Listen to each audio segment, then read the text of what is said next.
क्योंकि modern history ज़्यादा question पूछे जाएंगे, इसीलिए मॉडर्न हिस्ट्री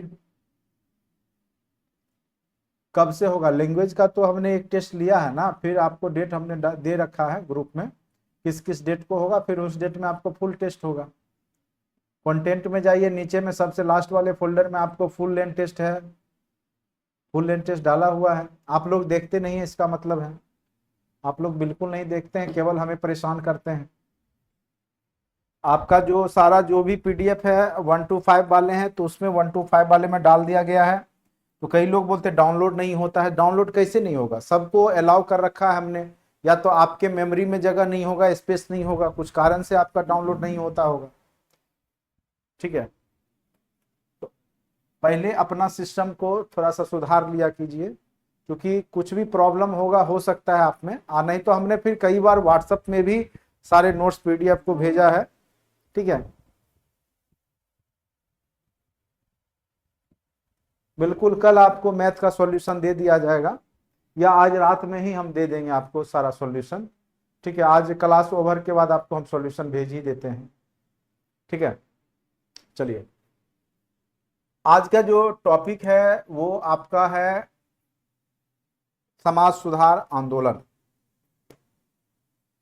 सामाजिक धार्मिक सुधार आंदोलन। और खास करके यह आंदोलन 19वीं सदी के आरंभ में, 19वीं सदी इसलिए हम बोल रहे हैं क्योंकि 19वीं सदी क्या होता है, 1800 से 1900 के बीच का पीरियड। ठीक है, 1800 से 1900 के बीच के पीरियड को हम क्या बोलेंगे, 19वीं सदी। तो जितने भी सुधार आंदोलन हुए हैं खास करके, और भारत में पुनर्जागरण इसी काल को माना जाता है। ऐसे यूरोपीय जो पुनर्जागरण का काल जो है वो आपका 15वीं शताब्दी का कह सकते हैं, कि 1453 में जब कस्तितुनिया का पतन होता है, उसके बाद वहां से जो है तुर्की आक्रमणकारी जब वहां पे आ जाते हैं, उस साम्राज्य को जीत लेते हैं, तो वहां से जो विद्वान जाते हैं इटली में जाते हैं, तो फिर जाके इटली से ही वहां पे पुनर्जागरण होता है, फिर से जागना, यानी अपने अतीत को फिर से जानना। तो उसी प्रकार से भारतीय स्वतंत्रता संग्राम से पहले आप देखिएगा कि देखिए कोई भी आंदोलन होता है तो सबसे पहले क्या होता है कि जागरूकता आती है लोगों के अंदर।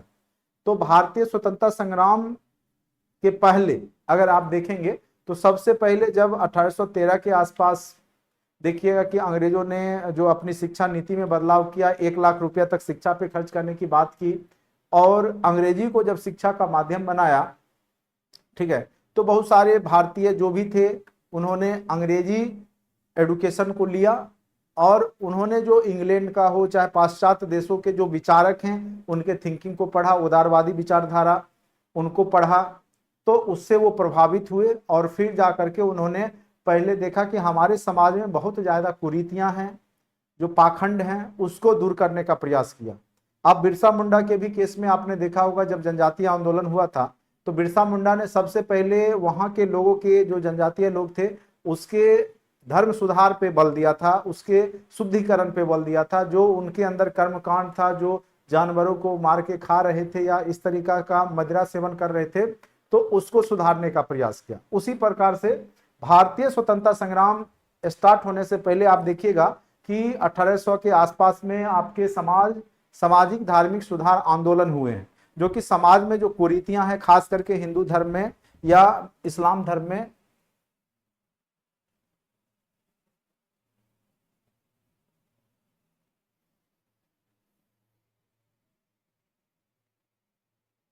कहाँ भेज देंगे, मॉडर्न हिस्ट्री का हमने कंप्लीट भेज रखा है। आप लोग जो है ना, हम मेरा माइंड डिस्टर्ब कर दीजिएगा आप लोग। ठीक है, हमने कई बार बोला है आपको, सारा 1 to 5 वाले फोल्डर में हमने मॉडर्न हिस्ट्री का सारा फाइल डाल दिया है, फिर एक ही चीज आप लोग बार बार पूछते रहते हैं। अब बताइए कैसे कोई पढ़ाएगा आपको। आपको इतना समझदारी नहीं है कि आप जब आपके कंटेंट में सारा फोल्डर बना हुआ है उसके अंदर जा जा करके पहले देखिए कि कहाँ पे क्या नोट्स है, नहीं है। खोलने में भी आपको पैसा लग रहा है क्या? सारा नोट्स को देखिए, सारा कुछ उसमें डाला हुआ है। कभी बोलेंगे लैंग्वेज का फुल टेस्ट कब होगा, तो टेस्ट तो हुआ है, आपने दे दिया टेस्ट, नीचे फोल्डर बना हुआ है। आप लोग खामखा परेशान करते हैं।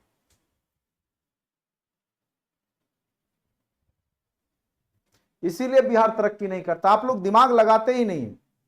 आपको जब ऐप दिया गया तो ऐप के अंदर बहुत सारा है, उसमें पैसा तो नहीं लग रहा है। कंटेंट में जाइए, एक एक खोल करके देखिए कहाँ क्या है, वो तो आप देख सकते हैं ना, आधे घंटे में सब देख लीजिए। कौन सा फोल्डर में क्या सर ने डाल रखा है, कहाँ वीडियो है, कहाँ पीडीएफ है, 1 to 5 में क्या है, बार बार हम जिक्र करते हैं।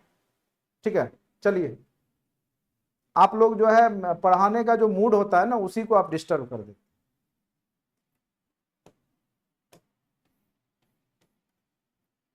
सामाजिक धार्मिक सुधार आंदोलन, ठीक है, तो यहाँ पे समाज में सुधार किया जाएगा सर्वप्रथम, उसके बाद ही क्या होगा कि धीरे धीरे जब लोगों में जागरूकता आएगी तो वो खुद भी अंग्रेजों का विरोध करने लगेंगे। क्योंकि अंग्रेज लोग क्या करते थे कि अंग्रेज लोगों ने जब यहाँ पे 1813 में चार्टर एक्ट लाया, उसके तहत उन्होंने क्या किया कि ईसाई धर्म के लोगों के लिए प्रचार फ्री कर दिया, कि वहां की मिशनरियां आकर के यहाँ पे प्रचार प्रसार करने लगी।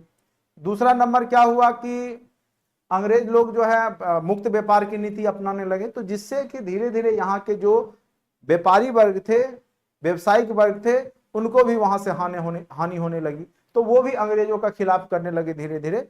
और उसमें देखिए सर्वप्रथम हम लोग का क्या पढ़ना है यहाँ पर कि सामाजिक धार्मिक सुधार आंदोलन, ठीक है, तो यानी सामाजिक मतलब समाज का, धार्मिक मतलब जो भी कुरीतियां हैं हिंदू धर्म में, सबसे पहले उसको दूर करना, ठीक है। तो वो कौन कौन से लोग थे जिन्होंने उस समकालीन परिस्थिति में भारतीय समाज का क्या किया, नव निर्माण किया या पुनर्जागरण। अगर पूछे भारतीय इतिहास के पुनर्जागरण के दूत किनको कहा जाता है, तो राजा राम मोहन राय, ठीक है, राजा राम मोहन राय। और इनका सबसे प्रथम जो आपने देखा होगा या जानते होंगे, ब्रह्म समाज की भी स्थापना इन्होंने की, प्रार्थना समाज के भी संस्थापक ये हैं। 1815 में, 1828 ईस्वी में इन्होंने ब्रह्म समाज की स्थापना की।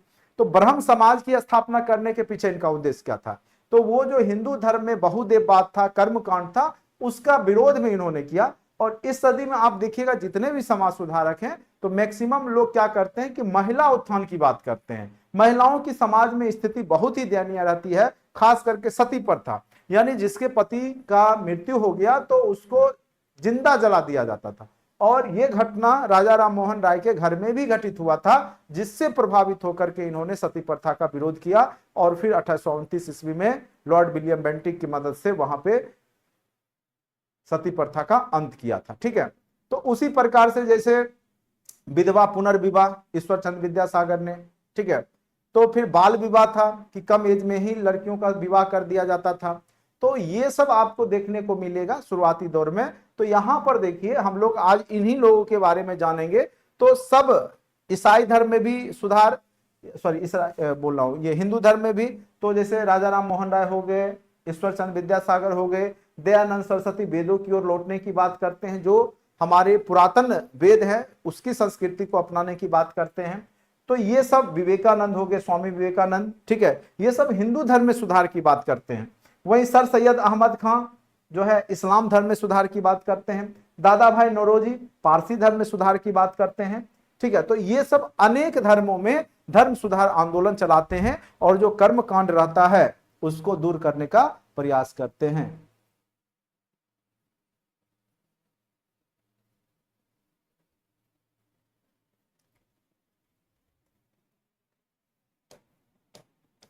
भारत में इसके उदय के कई कारण थे।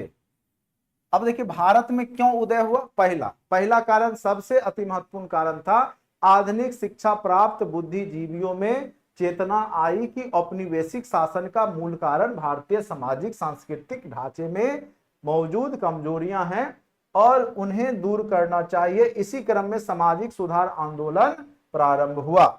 यानी जब 1813 के बाद यहां पर अंग्रेजी शिक्षा के पीछे खर्च किया गया और यहाँ की 1835 में मैकाले की शिक्षा नीति भी आती है, पाश्चात्य शिक्षा को ला दिया गया, तो जो यहाँ के लोग थे जो भी खास करके बंगाल के क्षेत्र में, तो वो बहुत ज्यादा प्रभावित हुए। और उन्होंने जब पढ़ा उदारवादी, जो पाश्चात्य उदारवादी थिंकर के विचार को पढ़ा, तो उन्हें लगा कि कहीं ना कहीं जो हमारे यहाँ, चूंकि पुनर्जागरण पहले हो रखा था, धर्म सुधार आंदोलन पहले हो रखा था, ठीक है, जर्मन के जो थे तो वो सब जो कर रखे थे पहले से, तो उनके विचार, रूसो हो चाहे जो भी हो, तो उनके विचारधारा को जब ये लोग पढ़े तो उनमें चेतना आई और उनको लगा कि हमारे यहाँ जो औपनिवेशिक शासन हो रहा है उसका मूल कारण यहाँ की सामाजिक स्थिति ही है। ठीक है, इसीलिए उन्होंने क्या किया कि सबसे पहले समाज सुधार करना शुरू किया। ठीक है, अब आ जाइए ईसाईकरण की प्रवृत्ति ने भारतीयों को अपने धर्म, अब क्या हुआ कि 1813 ईस्वी में हमने बोला कि ईसाई मिशनरियां आने लगी और वह अपने ईसाई धर्म का प्रचार प्रसार करने लगी और जो भी गरीब लोग थे उसको ईसाई धर्म में कन्वर्जन करने लगी, परिवर्तन कराने लगी। तो यहाँ के जो बुद्धिजीवी वर्ग के लोग थे उन्होंने इसका विरोध किया और क्या किया कि अब देखिए ईसाईकरण की प्रवृत्ति ने भारतीयों को अपने धर्म और समाज को बचाने के लिए प्रेरित किया। वस्तुतः ईसाई मिशनरियां भारतीय पिछड़ेपन के कारण उनके परंपरागत धर्म को बताती थी, अतः भारतीय धर्म एवं समाज को कर्मकांड और आडंबर से मुक्त करने पर बल दिया गया। और जो ईसाई मिशनरियां आकर के यहाँ जो गरीबी का कारण बताती थी, क्या बताती थी कि जो हिंदू धर्म में कुरीतियां हैं, कर्मकांड है, उसी के कारण से यहाँ के लोग गरीब हैं और उस कारण से यहाँ पे कर्मकांड और आडंबर से मुक्ति करने पर यहाँ पर इन लोगों ने बल दिया कि जो भी कमियां हैं उसको दूर करने का प्रयास किया जाए।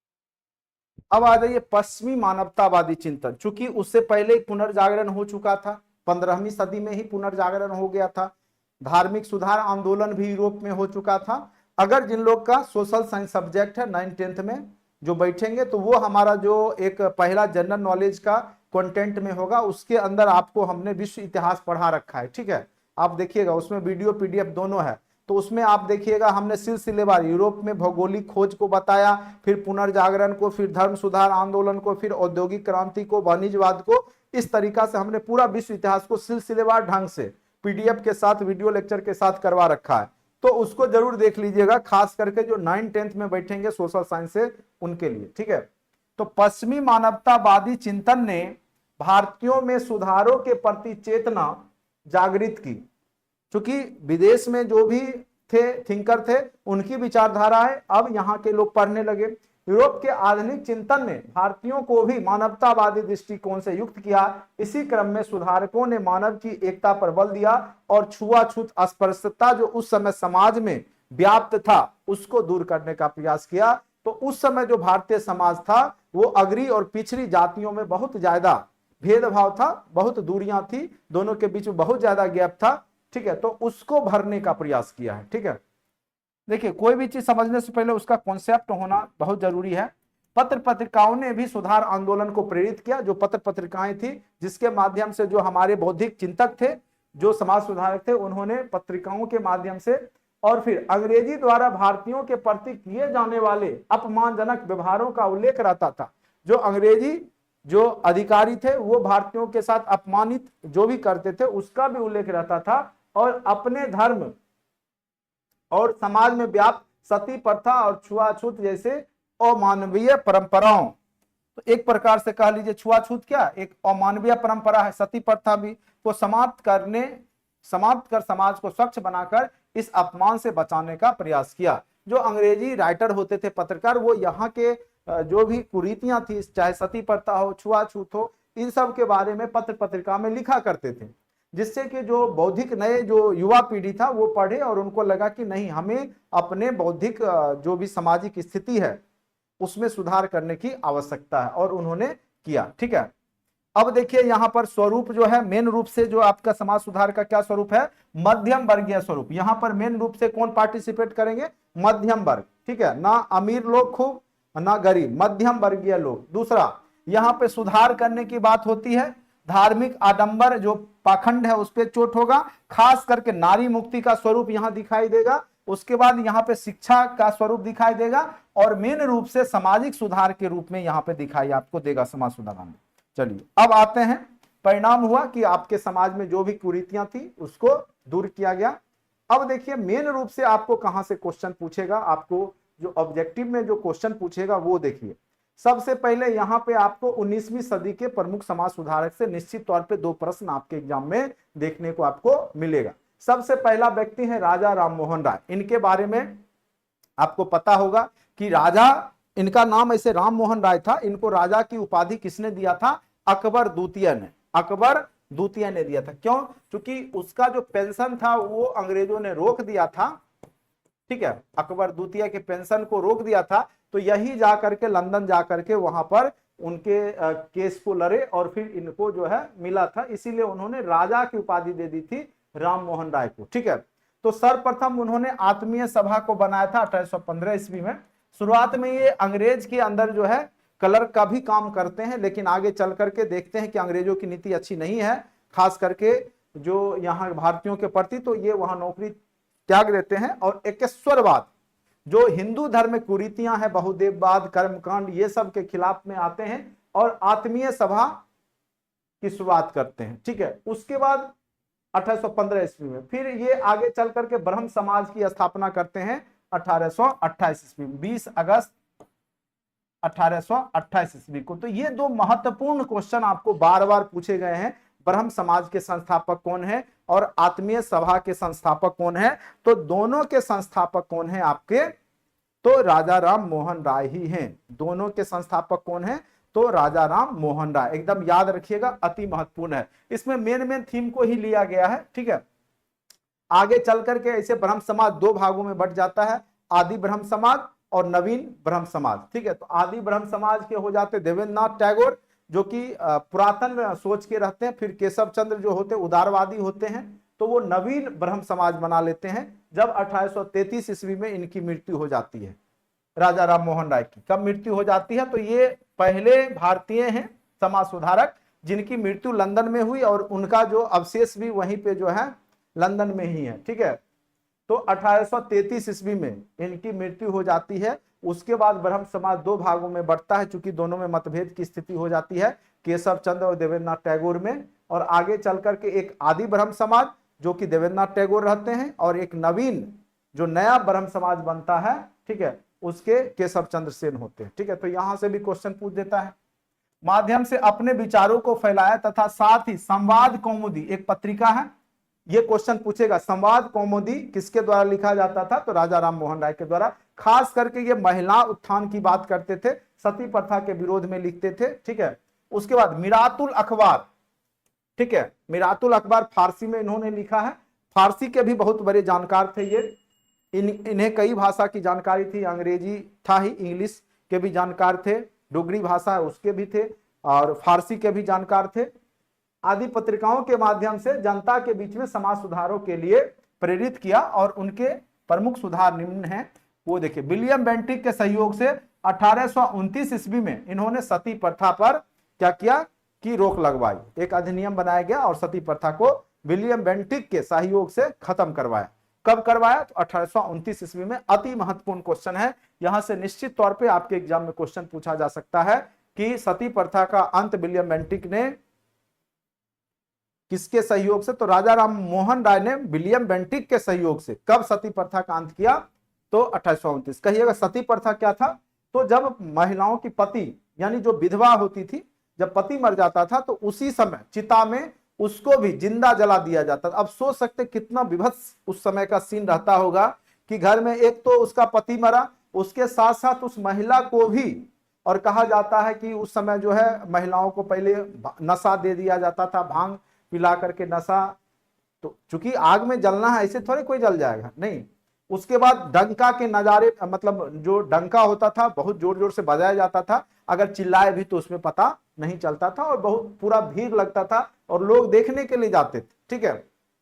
तो ये बहुत बड़ा कह सकते हैं कि कुरीति थी भारतीय समाज में, जिसको दूर करने का प्रयास राजा राम मोहन राय ने किया, सती प्रथा, ठीक है। उसके बाद उन्होंने मूर्ति पूजा, जाति प्रथा, पर्दा प्रथा, और प्रत्येक शनिवार को ये लोग अपने जो भी ब्रह्म समाज के मानने वाले थे सब मीटिंग करते थे, और खास करके मूर्ति पूजा जो करते थे वो सब इसमें शामिल नहीं होते थे, क्योंकि ये मूर्ति पूजा के विरोधी थे, जाति प्रथा के भी विरोधी थे, पर्दा प्रथा के भी विरोधी थे, बहुविवाह, बाल विवाह आदि के विरोध किया। साथ ही एकेश्वरवाद पे बल दिया, यानी ईश्वर एक है उस पर बल दिया और सभी धर्म का सार इन्होंने बताया एक ईश्वरवाद, यानी ईश्वर एक है। ठीक है, तो आपको राजा राम मोहन राय से निश्चित तौर पे इसी में से कोई ना कोई क्वेश्चन आपको देखने को मिलेगा। ठीक है, ऐसे तो है बहुत सारा कुछ पढ़ना, लेकिन मेन थीम आपका यही है, इससे ज्यादा मुझे नहीं लगता है कि आपको यहां पर राजा राम मोहन राय से पूछेगा। ठीक है, अब देखिए केशव चंद्र सेन। देखिए अब क्या हुआ, जब इनकी मृत्यु हो गई 1833 ईस्वी में, तो उस समय देवेंद्र नाथ टैगोर थे। ठीक है, वो उनको वहां पर आचार्य बनाया गया ब्रह्म समाज का। ठीक है, आगे चल करके उसी में आपका केशव चंद्र सेन भी रहते हैं। ठीक है, तो राजा राम मोहन राय के बाद इन्होंने ब्रह्म समाज को आगे बढ़ाया, और आगे बढ़ाने में चूंकि ये उदारवादी विचारधारा के थे, तो इनके समय में ब्रह्म समाज बहुत आगे तक बढ़ा, यानी जो बंगाल में सीमित था वो आगे चल करके मध्य प्रांत या यूपी महाराष्ट्र तक फैल गया था। ठीक है, उसके बाद इसका विस्तार बंगाल से बाहर किया। इन्होंने भी जाति प्रथा, मूर्ति पूजा आदि का विरोध किया। अगर पूछे नवीन ब्रह्म समाज के संस्थापक कौन थे, तो केशव चंद्र सेन याद रखिएगा। और राजा राम मोहन राय के बाद जो है ब्रह्म समाज को आगे बढ़ाने में इनका योगदान था, और इन्होंने नव धाम समाज या कह सकते हैं कि नवीन ब्रह्म समाज की स्थापना की थी। और आदि ब्रह्म समाज देवेंद्र नाथ टैगोर, याद रखिएगा। अगर आदि ब्रह्म समाज पूछे, आदि ब्रह्म समाज, तो देवेंद्र नाथ टैगोर।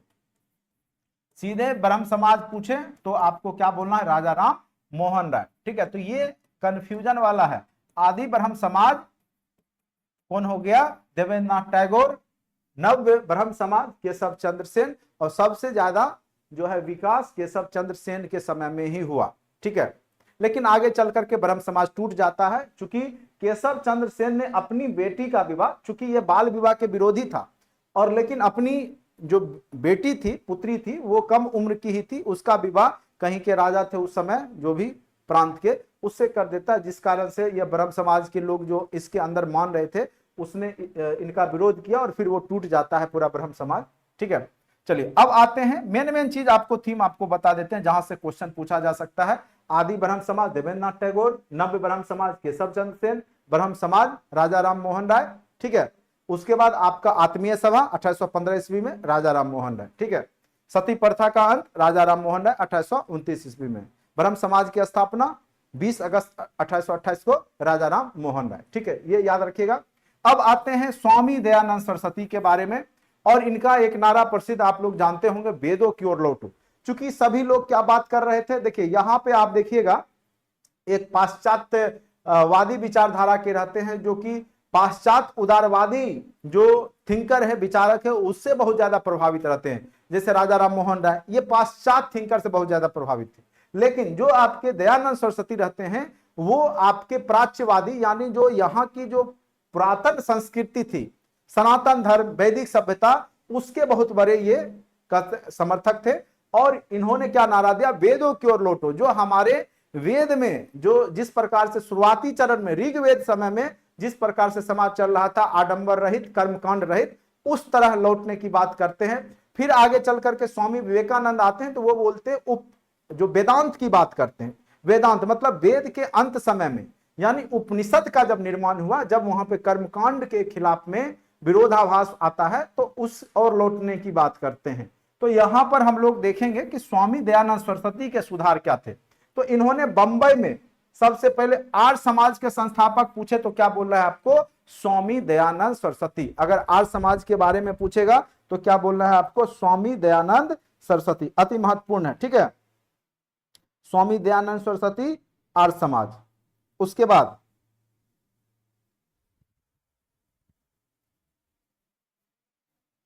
1875 ईस्वी में इन्होंने आर्य समाज की स्थापना की। इसके माध्यम से उन्होंने वेदों की ओर लौटो का नारा पूछेगा किसने दिया, तो याद रखिएगा स्वामी दयानंद सरस्वती। ठीक है, जबरन धर्मांतरण पर रोक लगाने का प्रयत्न किया तथा पुनः हिंदू धर्म में आने के लिए शुद्धिकरण आंदोलन पर जोर दिया। जो लोग धर्म बदल चुके थे, ईसाई में कन्वर्ट हो चुके थे, उनको फिर से हिंदू धर्म की ओर लौटने की बात की।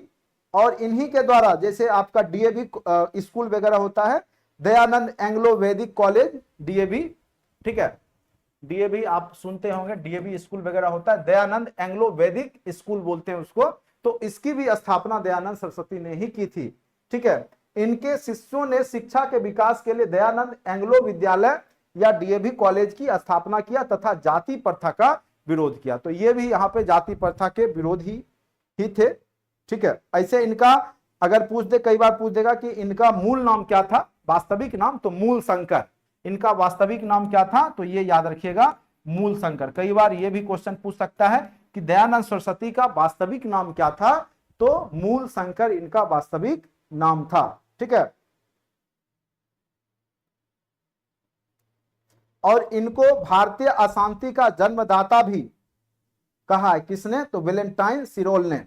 वेलेंटाइन सिरोल एक अंग्रेज अधिकारी हैं जिन्होंने भारतीय अशांति का जन्मदाता किसको कहा है, तो स्वामी दयानंद सरस्वती को ही कहा है, वेलेंटाइन सिरोल। या पूछ सकता है कि किसने कहा भारतीय अशांति का जनक दयानंद सरस्वती को, तो वेलेंटाइन सिरोल ने कहा था। तो यहां से 3-4 क्वेश्चन ही बार बार पूछे गए हैं। तो आर्य समाज के संस्थापक स्वामी दयानंद सरस्वती, डीएवी जो स्कूल है उसके संस्थापक, और मूल शंकर इनका नाम था, ठीक है। शुद्धिकरण की ओर, वेदों की ओर लौटो, ठीक है। तो ये सब इन्होंने ही शुरुआत किया था। अब आते हैं नेक्स्ट, स्वामी विवेकानंद। स्वामी विवेकानंद के बारे में आप जानते ही हैं, जब 1893 में शिकागो में, ठीक है, भाषण हुआ और उसने भारत को धर्म गुरु बना दिया पूरे विश्व का, ठीक है, और बहुत ज्यादा प्रभावित किया लोगों को। और इनके बारे में आप लोग तरह तरह की कहानियां भी जानते ही होंगे, और खास करके युवा पीढ़ी सबसे ज्यादा इनसे प्रभावित थी उस समय भी और आज भी है इनके विचारधारा से, ठीक है। देखिए, स्वामी विवेकानंद के सुधार क्या थे, वेलूर मठ की स्थापना। तो अगर पूछे वेलूर में जो मठ है उसकी स्थापना किसने किया था, तो स्वामी विवेकानंद ने ही किया था। रामकृष्ण मिशन के माध्यम से मानवता धर्म को, इन्होंने सबसे बड़ा धर्म क्या बोला, मानवता, मानव कल्याण में ही सारा धर्म का सार है, इन्होंने प्रतिपादित किया था। और रामकृष्ण मिशन, रामकृष्ण परमहंस इनके क्या थे, परमहंस, रामकृष्ण परमहंस इनके गुरु थे, ठीक है। तो ये याद रखना है। तो मानवता को धर्म का रूप दिया किसने, तो स्वामी विवेकानंद। इन्हें हिंदू नवजागरण के माध्यम से भारतीयों में आत्मगौरव की भावना को जगाया, ठीक है। साथ साथ इन्होंने क्या किया, नारी शिक्षा पर बल दिया और समाज में उनके महत्व को रेखांकित किया कि अगर नारी पढ़ेगी तो पूरा समाज का कल्याण होगा, पूरा समाज पढ़ेगा, इस तरीका से, ठीक है। अब आते हैं ईश्वर चंद्र विद्यासागर। इनके बारे में भी आप लोग जानते ही होंगे, खास करके विधवा पुनर्विवाह अधिनियम। तो सबसे पहले तो राजा राम मोहन राय ने क्या किया कि सती प्रथा का अंत कर दिया। अब सती हो गई तो अब तो पूरा जीवन उसको देखने वाला कौन है, नहीं, तो उसको क्या चाहिए, अब दोबारा कोई शादी हो जाए जो उसका जीवन जो है फिर से पहले तरीका से हो जाए। तो फिर दूसरे व्यक्ति आएंगे, कौन, ईश्वर चंद्र विद्यासागर। और ये क्या करेंगे कि जो विधवा हो गई थी, क्योंकि अब तो सती प्रथा नहीं रहा, अब तो विधवाओं की संख्या बढ़ जाएगी, तो उसको क्या करना है कि पुनर्विवाह कर देना है। किसके द्वारा आया, तो ईश्वर चंद्र विद्यासागर के द्वारा। वो देखिए, इनके सहयोग से विधवा पुनर्विवाह अधिनियम 1856 में पारित हुआ और शिक्षा, विशेषकर महिलाओं की शिक्षा पर इन्होंने बल दिया। तो यहां से क्वेश्चन ईश्वर चंद्र विद्यासागर से यही आता है, विधवा पुनर्विवाह अधिनियम किसके द्वारा, किसके सहयोग से पारित करवाया गया था, तो ईश्वर चंद्र विद्यासागर के सहयोग से। कब, तो 1856 ईस्वी में। कब, तो 1856 ईस्वी में, ठीक है। तो ये सब हिंदू धर्म से जुड़े हुए थे। अब कुछ इस्लाम धर्म से जुड़े हुए लोगों के बारे में जानिए। सर सैयद अहमद खां, जिस प्रकार से उस समय हिंदू धर्म में कुरीतियों को दूर किया जा रहा था, उसी प्रकार से इस्लाम धर्म में भी अलीगढ़ आंदोलन के माध्यम से मुस्लिमों के भी समाज धार्मिक उत्थान की बात हो रही थी, ठीक है। और इसमें खास करके मुस्लिमों को पाश्चात्य शिक्षा लेने की बात की गई, अंग्रेजी शिक्षा पढ़ने की बात की गई, और मॉडर्नाइजेशन, आधुनिकीकरण, जो पाश्चात्य जो शिक्षा है उस पे जोर दिया गया कि अब मुस्लिम लोग भी जो मदरसा या अन्य जगह से शिक्षा ले रहे थे तो उनको पाश्चात्य शिक्षा पर विशेष जोर इन्होंने दिया, ठीक है। तो सर सैयद अहमद खान ने भी जो कुरीतियां थी खास करके इस्लाम धर्म में, उसको दूर करने का प्रयास किया। ठीक है, इन्होंने अलीगढ़ आंदोलन के माध्यम से मुस्लिमों के सामाजिक धार्मिक उत्थान को सहयोग दिया। इसके अतिरिक्त देवबंद आंदोलन भी मुस्लिम धर्म से ही जुड़ा हुआ था, सामाजिक धार्मिक सुधार आंदोलन में भूमिका निभाई। अगर पूछे कि देवबंद आंदोलन किस धर्म से जुड़ा हुआ था, तो ये याद रखिएगा, देवबंद आंदोलन भी इस्लाम धर्म से जुड़ा हुआ था। ठीक है, तो देवबंद आंदोलन किससे जुड़ा हुआ था, तो इस्लाम धर्म से ही जुड़ा हुआ था। ठीक है, ऐसे तो बहुत सारे विचारक हैं, लेकिन जो जो मेन है उसी के बारे में। उसके बाद उपयुक्त के अतिरिक्त समाज सुधार के लिए निम्न कदम उठाया गया। बाल विवाह पर रोक के लिए शारदा एक्ट पारित किया गया, खास करके जो बच्चे थे कम उम्र के, उसकी भी विवाह कर दी जाती थी बाल विवाह के तहत, तो उसको शारदा एक्ट कहा जाता है। ठीक है, तो बाल विवाह को रोकने के लिए शारदा एक्ट कब पारित किया गया, तो याद रखिएगा कि विवाद की आयु क्या थी, 14 वर्ष स्त्री कर दिया गया था। ठीक है, तो शारदा एक्ट थोड़ा सा हम नेट पर देख लेते हैं कि शारदा एक्ट कब आया है।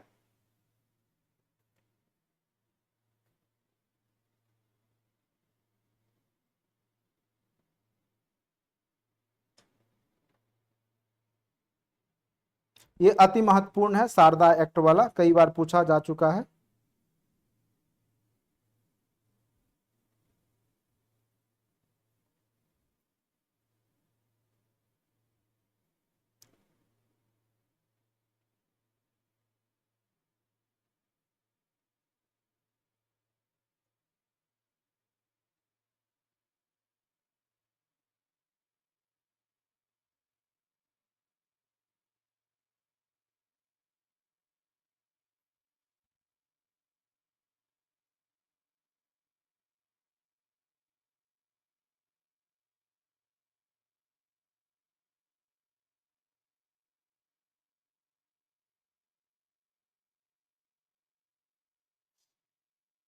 ईस्वी में आया है। ठीक है,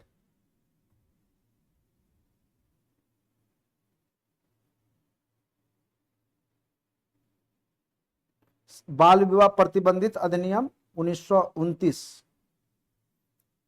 बाद में चलकर 28 सितंबर 1929 को दिखा रहा शारदा एक्ट। एक सेकेंड,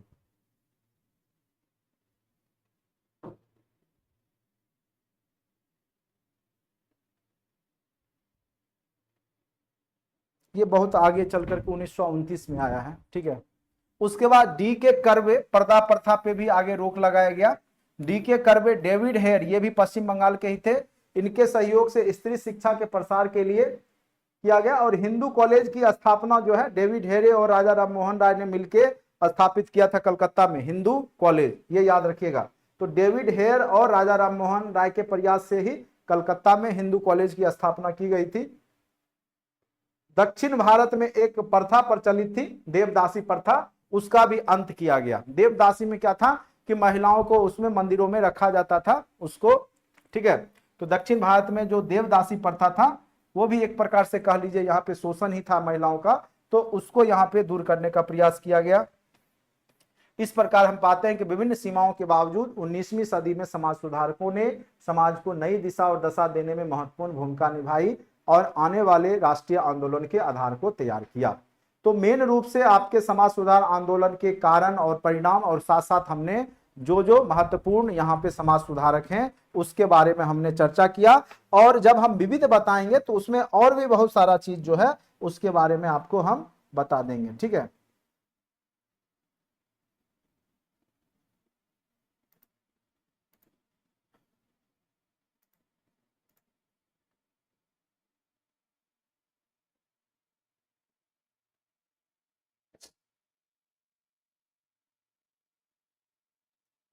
अब थोड़ा सा हम लोग पढ़ेंगे कि ब्रिटिश की जो नीति रही है खास करके, कि किस प्रकार से, देखिए 3 टॉपिक अभी यहाँ पे है बचा हुआ, आज कोशिश करते हैं।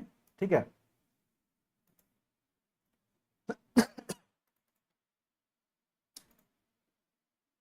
एक तो अंग्रेज आए तो किस प्रकार से उन्होंने अपना नीति को जारी रखा और किस प्रकार से शोषण किया।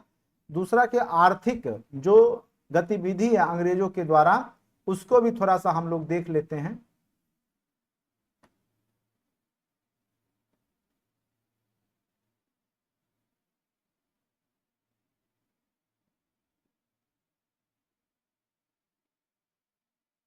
एक चैप्टर है ब्रिटिश साम्राज्य विस्तार, ठीक है।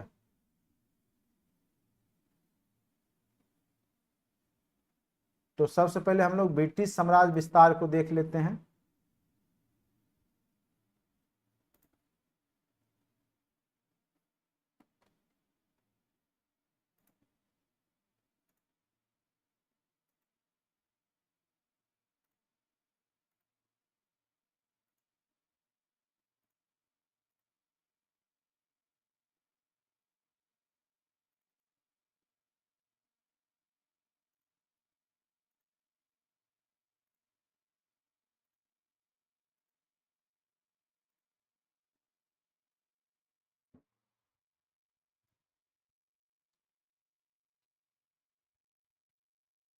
एक दो सेकंड का होल्ड है आप।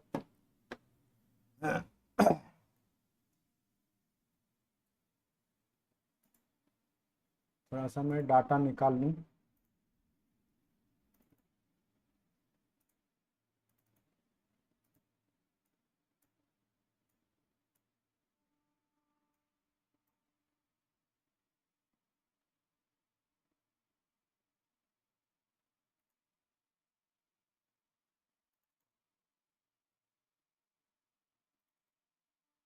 अगले क्लास में मैं मॉडर्न का जो है वो क्या बोलते हैं, विविध विविध जो सभी टॉपिक से मिलता जुलता बहुत सारे क्वेश्चन जो पूछे जा सकते हैं वो करवा दूंगा, तब जाकर के आपका मॉडर्न हिस्ट्री अच्छे से कंप्लीट हो जाएगा। चलिए अब पढ़ेंगे हम लोग अंग्रेज की जो विस्तारवादी नीति है और किस प्रकार से अंग्रेज जो है यहाँ पर 1757 के पलासी के युद्ध के बाद, ठीक है, धीरे धीरे भारत पे कब्जा करते हैं, कौन कौन सी नीति अपनाते हैं उसके बारे में अभी हम लोग पहले देखेंगे, ठीक है।